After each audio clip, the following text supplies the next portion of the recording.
बिस्मिल्लाहिर्रहमानिर्रहीम। अस्सलाम वालेकुम स्टूडेंट्स। आज हम चैप्टर नंबर 12 का 13 टॉपिक करने लगे हैं, दैट इज़ कैपेसिटर। कैपेसिटर हमारा बहुत ज़्यादा इम्पोर्टेंट टॉपिक है, अक्सर पेपर में आता है। ये इससे रिलेटेड लॉन्ग क्वेश्चन भी बन सकता है, शॉर्ट क्वेश्चन भी, प्रॉब्लम्स भी आती हैं इसमें से और MCQs भी। चलेंगे कैपेसिटर टॉपिक जो है हम स्टार्ट करते हैं। स्टूडेंट्स, आप जानते हैं चार्जेस के फ़्लो को हम बोलते हैं करंट। लेकिन अगर हमने चार्ज को स्टोर करना हो कि हम अपने अदर पर्पसेस के लिए बाद में चार्ज को यूज़ कर सकें, तो उसके लिए कोई एक डिवाइस होनी चाहिए, ठीक है। तो उस डिवाइस का नाम है कैपेसिटर।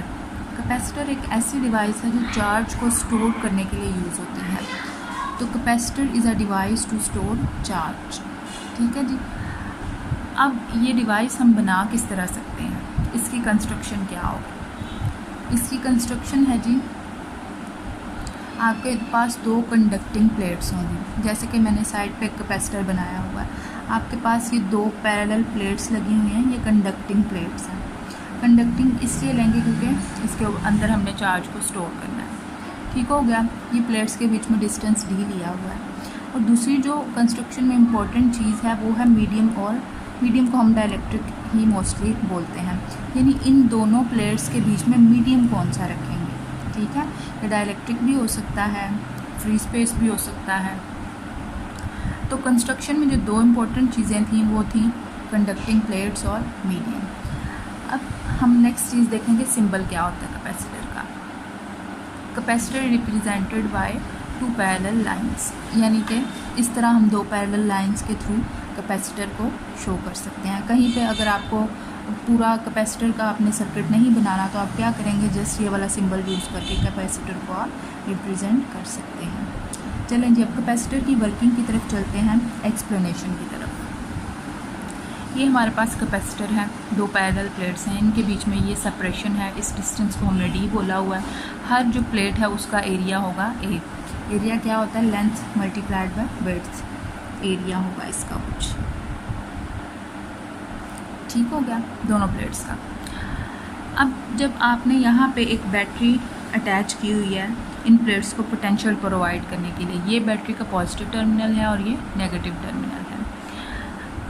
अब जब यहाँ पे आप स्विच को क्लोज करेंगे तो क्या होगा, ये पॉजिटिव चार्ज जो है जाके इस प्लेट के ऊपर सारा स्प्रेड हो जाएगा,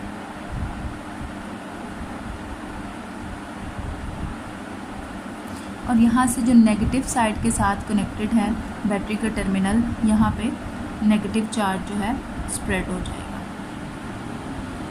दोनों प्लेट्स के बीच में हमने क्या कर दिया है, एक पोटेंशियल डिफरेंस जो है वो क्रिएट कर दिया है।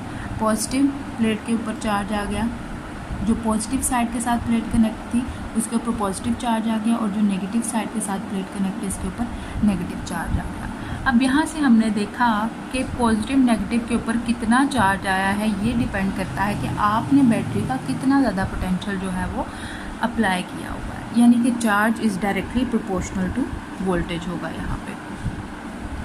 तो अगर मैं इस प्रोपोर्शनैलिटी को रिमूव करूँ तो इक्विवेलेंस के साइन के साथ एक आपको पता है कांस्टेंट आता है।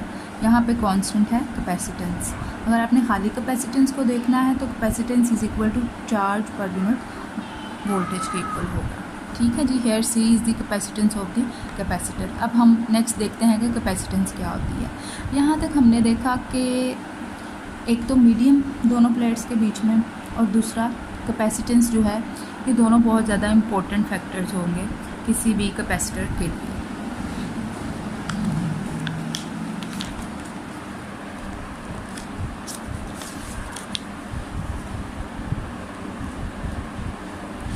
चलें जी, अब कैपेसिटेंस देखते हैं।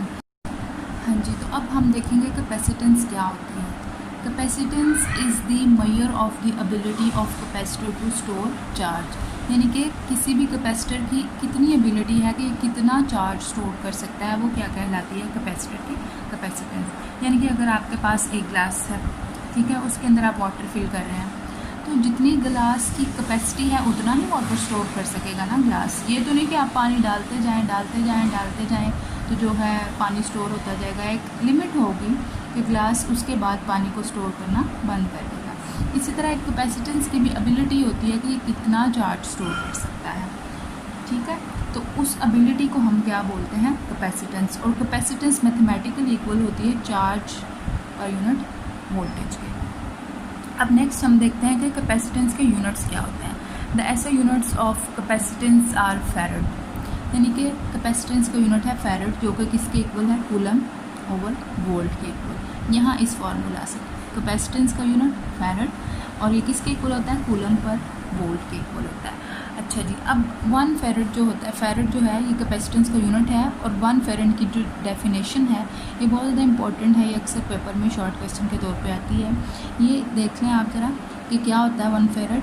Capacitance is 1 farad if charge of 1 coulomb given to one of the plates produce potential difference of 1 volt. यानी कि आपने प्लेट्स के ऊपर 1 कूलम चार्ज अगर स्प्रेड किया या सप्लाई किया प्लेट्स को, जिनकी वजह से क्या हुआ कि दोनों प्लेट्स के बीच में 1 वोल्ट का पोटेंशियल डिफरेंस प्रोड्यूस होगा, तो उस वक्त आप कैपेसिटर की कैपेसिटेंस को बोलेंगे 1 फैरड। तो स्टूडेंट्स ये था हमारा टॉपिक कैपेसिटर।